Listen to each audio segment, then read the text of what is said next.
And now, it's time for another Dice Tower review with Tom Vasel. For me, there's some themes that just are completely driven into the ground. I'm tired of them. Trading in the Mediterranean is one of those themes. I'm just tired of it. Think of something new. But there's one theme I actually enjoy quite a bit, and that's ancient Rome, especially that time frame before the Caesars came in and mucked everything up with all their conquering the world and all that nonsense. And so when I saw Tribune, that's a game that I was really eager to play. It had a couple of things going for it. One, Karl Heinz-Schmiel is the designer of it, and he's a designer of Die Macher, which is a very well-designed game, a very deep game about the German elections. It's also produced, or at least distributed in the United States by Fantasy Flight, which, as many of you know, is one of the greatest board game companies in existence at this point in time. And so I read the rules, went over the game, and I said, wow, this game doesn't sound so bad. Now, what is Tribune? Basically, it's another worker placement game. Each player is going to be putting workers down and using those workers to take different spots on the board. And there's quite a few of those games coming out, at least in the past couple years, and another one. But this one is good enough that it's made my favorite games list. Not only is the theme good, and while it's not hugely tied in, it does a very good job of fitting and matching with the mechanics of the game, but it's very good. It's very interactive. It's a very immersive experience, and it doesn't take so long. In fact, some people complain that the game is too short for what it is. The board itself looks very good, and has a really good layout. You can see all the people running around, and it shows several spots to place cards.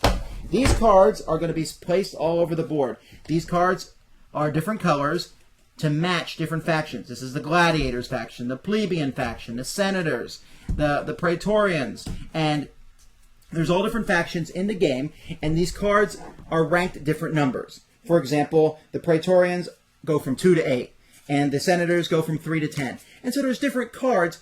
In some places on the board, the cards are placed face down. In other places, they're placed face up.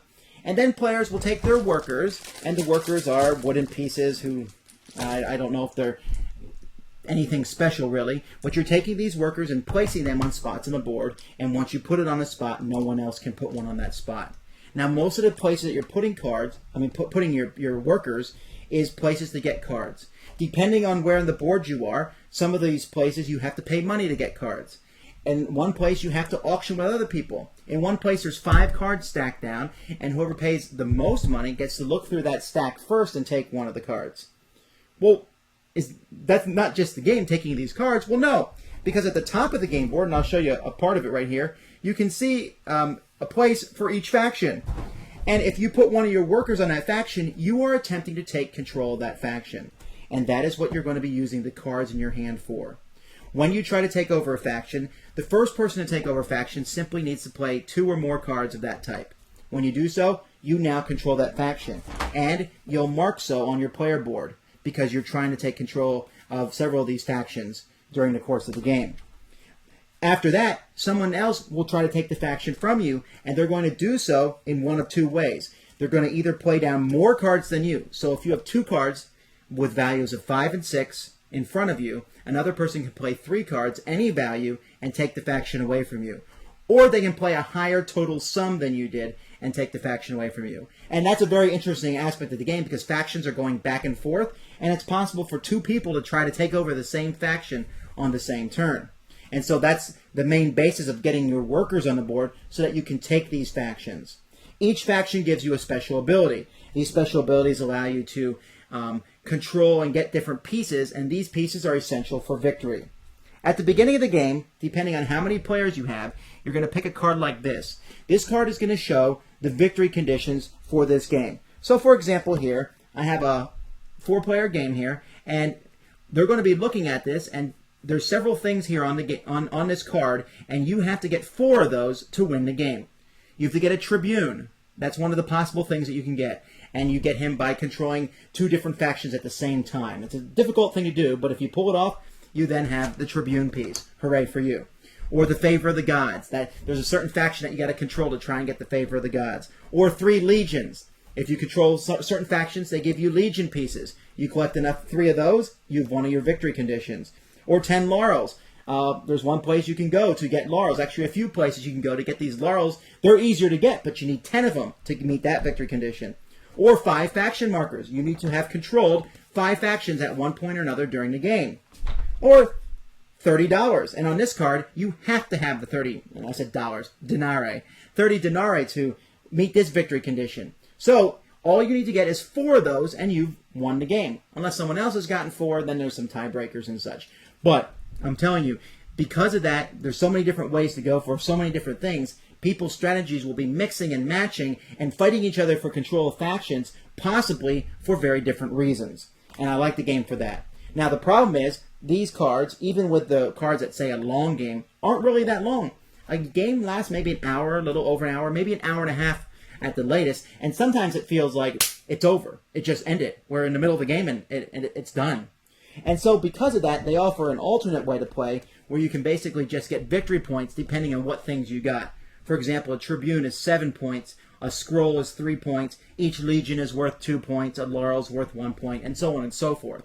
And actually, that's my preferred way to play because that allows you to go for several things, and even if someone is controlling a certain faction, you might be able to use another faction to get to them.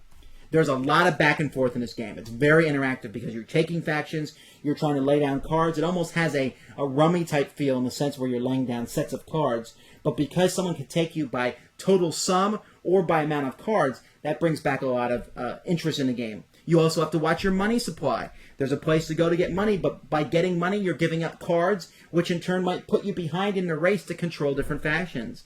Someone might control 3 factions or more at the same time, which makes them a very powerful force. And all this brings and oozes kind of this Roman theme into the game. And yes, it's another worker placement game, but this is one where you're really at each other's throats in a sense, because you're trying to steal that faction out of someone else's right underneath their nose. The rules are very well done. It's a pretty thick rule book, but mostly it's just explaining everything in detail with lots of full-page examples on how to take over a faction. And really, even though the rule book is, 16 pages long, I was able to explain the game in 10 minutes. It's really not a hard game. I've taught it to new people. They had no problem understanding it. So I'm going to give this game a very enthusiastic thumbs up. I really enjoyed playing it. It's quickly shot up to one of my favorite games. The theme is great. The pieces are great. The money is coins. The wooden pieces, the faction markers are little tiles. The cards are of good quality. And everything just fits together. It flows very smoothly. And there was almost no downtime for me during the course of the game. Very much enjoyed this game. Tribune, I highly recommend it. Thanks for joining us today. For more written, audio, and video reviews, as well as the #1 board game podcast, check out the website at www.thedicetower.com.